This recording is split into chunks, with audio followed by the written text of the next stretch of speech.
언제나 필승! 네, 반갑습니다. 필승입니다. 자, 이번에 분석해드릴 기업은 HD현대건설기계입니다. 자, 지금은 꽤나 소외되어 있지만 소외되어 있든 말든 점진적으로 현실화되고 있는 것들이 있습니다. 첫 번째로는 전 세계, 특히 미국에서의 전통적인 인프라 투자가 있고요. 두 번째로는 인도의 대규모 인프라 투자가 있습니다. 그리고 마지막으로 지금 당장 주목해야 되는 것 중에 하나가 바로 우크라이나의 재건입니다.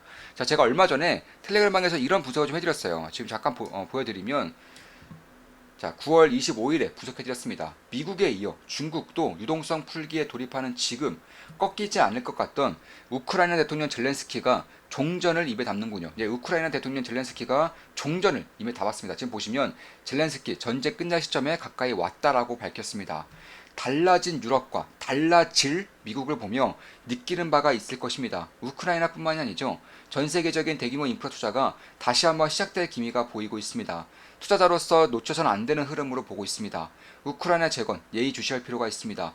HD현대건설기계, HD현대인프라코어 등 몇몇 핵심 기업들을 지켜보고 있습니다. 이렇게 분석해드렸었고, 그때 제가 당시에 관련된 내용으로 캡처해드린 내용도 잠깐 보시면, 자, 7월 29일날 분석해드린 거예요. 자, 인프라 사업에만 1,000조 원 이상을 쏟아붓는 인도입니다. HD현대건설기계가 인도 건설기계 2위를 차지하고 있는 만큼 작지 않은 수혜가 있을 것입니다. 자, 인도가 1,000조 원 이상을 인프라 투자에 쏟겠다고 밝히고 있어요. 그리고 가운데에서 건설기계 쪽에서 점유율 2위를 차지하고 있는 기업이 HD현대건설기계입니다. 우크라 재건에 이어 인도 인프라 투자까지 미 대선 이후 내년에 다시 이어질 글로벌 인프라 투자를 앞두고 있는 지금 매력적인 키워드들이 붙고 있는 것으로 판단합니다. HD현대건설기계 지켜보고 있습니다. 기회 발생 시 언제나 그랬듯 놓치지 않을 것입니다. 7월부터 현재까지 꾸준히 지켜보면서 아직까지는 투자를 하고 있지는 않아요. 다만 때를 기다리고 있습니다. 만약에 여기서 지지라인이 확고해진다거나 아니면 변곡점이 만들어질 경우 저는 매수를 할 수도 있어요. 당연히 우리 멤버분들께 실시간으로 제 매수 매도 내역을 실시간으로 밝혀드리기 때문에 말씀을 드리면서 매수할 것이고, 한 달에 24,000원이면 제 투자 내역을 보실 수가 있습니다. 자, 8월달에 분석해드릴 내용입니다. 자, 예상대로 가고 있는 것 같습니다. 우크라이나 지원의 핵심인 미국과 독일이 손을 뗀 듯한 행보를 보이고 있죠. 우크라이나도 이를 모를 리 없기에 추후 있을 협상에서 조금이라도 유리한 위치를 차지하기 위해 발버둥을 치고 있는 것으로 보입니다. 협상에 응하든 미친 척하고 들이받아서 명예로운 몰락을 맞이하든 투자자 입장에서 핵심은 하나입니다. 우크라이나 재건 예의주시할 필요가 있습니다. HD현대건설기계, HD현대인프라코어 등 핵심 기업들 지켜보고 있습니다. 자, 먼저 이런 식의 분석을 좀 해드렸었고, 최근에 분석해드린 거죠. 지금 현재는 이제 슬슬 지켜봐야 하는 때가 오고 있다고 보고 있습니다. 주가적인 측면에서 시가총액적인 부분에서도 꽤나 많이 착해진 부분들이 있어요. 뿐만 아니라 지금 인도에서 대규모 인프라 투자를 진행하고 있는 와중에 글로벌 점유율, 그러니까 인도에서의 글로벌 기업들의 점유율이 2위 기업을 차지하고 있는 기업이 바로 현대건설기계입니다. 뿐만 아니라 조금 더 주목해야 될 부분이 현재 1위가 일본의 히타치예요. 일본 히타치인데 점유율이 꾸준히 낮아지고 있습니다. 2020년도 점유율이 약 30%였는데 현재 기준으로 점유율이 21%까지 떨어졌어요. 9%의 점유율을 잃은 겁니다. 그 과정에서 한국의 현대건설기계가 HH현대건설기계가 13.9%, 20년도에 13.9%에서 현재 기준으로 약 18%까지 올라왔습니다. 그러니까 히타치가 빼앗기고 있는 점유율을 HD현대가 가져가고 있다는 거예요. 참고로 이때 13.9%일 때는 3순위였어요. 3위였습니다. 현재는 2위까지 올라온 거고요. 따라서 그런 것들을 봤을 때 그 밑에가 이제 영국, 중국 기업들이 있는 곳인데, 중국 기업들조차 HD현대에는 경쟁력이 되지 않는 수준으로 밝혀지고 있어요. 점유율만 보도 그렇고, 점유율의 상승 속도가 중국 기업들보다 HD현대가 훨씬 더 가파릅니다. 훨씬 더 견고한 흐름을 보이고 있어요. 그도 그럴 것이, 인도 같은 경우는 인건비라던가 혹은 그들의 경제 능력이 워낙에 좀 낮기 때문에 무조건 싼 가격의 건설기계를 원합니다. 이에 따라서 일본 기업들은 자연스럽게 낙오될 수밖에 없는 환경에 쌓이고 있고요.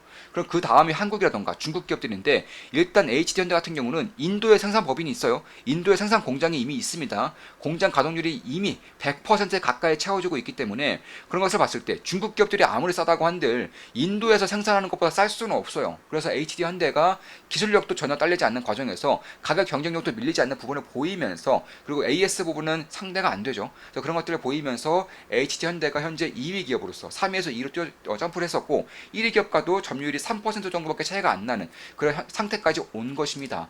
인도의 인프라 투자가 이제 막 공격적으로 시작될 것을 감안했을 때에는 지금 정도면 관심을 가지고 지켜봐야 한다고 보고 있는 것인데, 일단 우크라이나 재건을 뜰 때마다 HD 현대건설 기계의 주가 역시나 똑같이 뛰는 그런 모습들이 계속적으로 나타나고 있어요. 지금 보시면 주가가 뜰 때마다, 우크라이나 재건에 대한 이슈가 불 때마다 이렇게 뛰었던 것인데, 저는 젤렌스키가 드디어 우크라이나 재건 혹은 러시아 우크라이나 전쟁의 종전을 임에 담은 만큼 지금부터는 관심을 가지고 지켜봐야 한다고 보고 있습니다. 그도 그럴 것이, 자 이제 곧 미국의 대선입니다. 만약에 트럼프가 미국 대선에 당선될 경우에는 우크라이나 지원을 현격하게 줄일 거예요. 이미 그렇게 주장을 하고 있고, 공화당 쪽도 이에 대해서 공감을 많이 하고 있습니다. 이미 유럽은 손절을 치고 있습니다. 유럽 같은 경우는 자기 코가 석자이기 때문에 이미 우크라이나를 손절을 치고 있어요.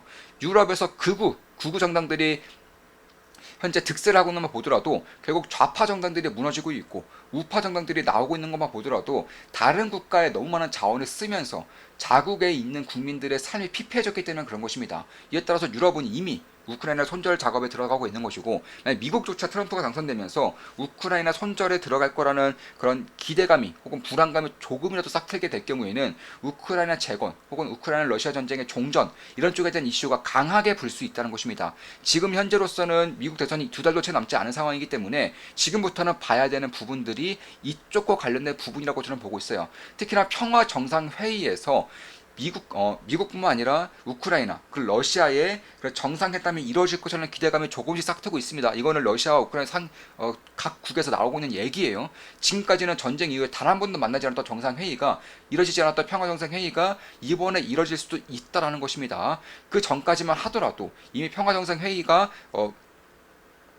결국 유야무야 그렇게 마무리됐던 것도, 그리고 브릭스 국가들, 브릭스 다른 국가들이 이제 평화 정상 회의에 이제 참여를 했지만 여기에 도장을 찍어주지 않음으로써 이런 것들이 계속 질질 끌리고 있는 것인데, 만약에 이번에 공동 성명에서 우크라이나 러시아가 참여를 하게 될 경우에는 역시나 굉장히 빠르게 가빠르게 종전에 대한 것들도 꽤나 커질 수 있다. 좀 이렇게 보고 있는 것이고, 러시아의 조건은 한결 같아요. 그냥 우크라이나 땅 좀 떼주고 나토에 가입하지 말아라는 것이고, 우크라이나는 자신들의 땅을 되찾기 위해서 결사분출하고 있지만 얻는 게 하나도 없어요.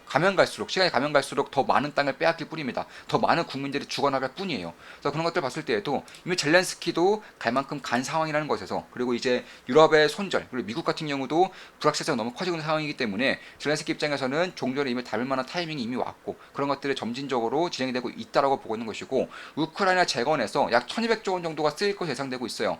HD현대건설 기계 같은 경우는 이미 그 전부터 우크라이나의 굴착기를 지원해 줌으로써 우크라이나 내부에서 결속력 혹은 그런 네트워크를 쌓아 나가고 있습니다. 이번에 우크라이나 재건 사업에 앞서서 우크라이나 쪽에서 인프라부 쪽에서 이제 차관이라던가 아니면 철도공사 관계자들이 이미 HD현대건설 기계 공장에 방문을 했어요. 이미 캠퍼스에도 방문을 했습니다. 뿐만 아니라 윤석열 대통령 같은 경우도, 현재 한국의 정부 같은 경우도 우크라이나 지원을 적극적으로 지원하기 위해서 계속적으로 이런 의견들을 밝히고 있는 상황이기 때문에, 결국 가장 큰 수혜를 볼 수 있는 기업이 결국에는 HD현대건설 기계라는 것입니다. 뿐만이 아니죠. 미국에서도 현재 대규모 전통 인프라 투자에 대한 준비가 되고 있어요. 이미 2021년부터 인프라 투자법이 진행이 됐죠. ILA만 다들 알고 있겠지만 IIJA라고 해서 인프라 투자법도 발효가 됐습니다. 근데 그 당시 어떤 상황이 있었죠? 바로 금리가 폭등을 해버리면서 인프라 투자가 밀렸던 거예요. 가장 급한 전력망 투자에 대한 전력망이라던가 혹은 데이터센터, 이 정도의 인프라 투자만 진행됐던 것이지, 전통 인프라 투자가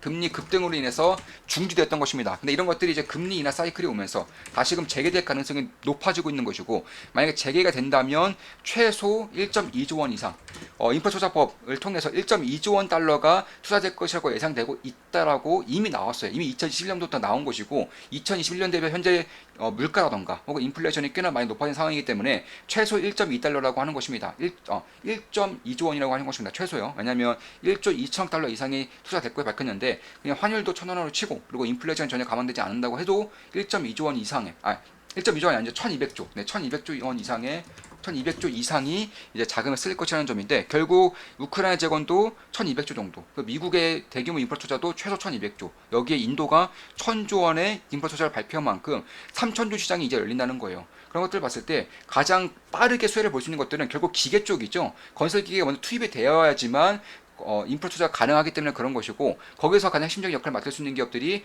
HD 현대의 건설기계, HD 현대 인프라코어 이런 기업들이 있다는 것이고 이런 기업들의 주가 대비해서 그러니까 시가총액 대비해서 실적이 결코 낮지 않은 상황이기 때문에 지금 정도면은 볼 필요가 있겠다라고 말씀을 드리는 것입니다. 물론 제 모든 영상은 매수매도 추천 리딩 아닌 거 다들 알고 계시죠? 참고하시면 되겠습니다. 주식 투자를 제대로 배우고 제대로 해보고 싶으신 분들은 좋은 맛 기쁨 더하기 혹은 필사단 멤버로 가입하시면 되겠습니다. 필사단 멤버는 현재 선착순 한 명만 받고 더 마감할 겁니다. 한 분이 오시면 더 이상 받지 않을 겁니다. 네.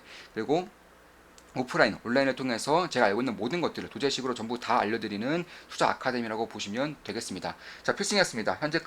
지금까지 전통 인프라 투자, 우크라이나의 재건, 러시아 우크라이나 전쟁의 종전, 인도의 인프라 투자에 대해서 주로 분석해드렸고 앞으로도 좋은 모습, 좋은 개분석으로 찾아뵙겠습니다. 필승 구독, 알림 설정, 좋아요는 여러분들께 돈이 됩니다. 필승!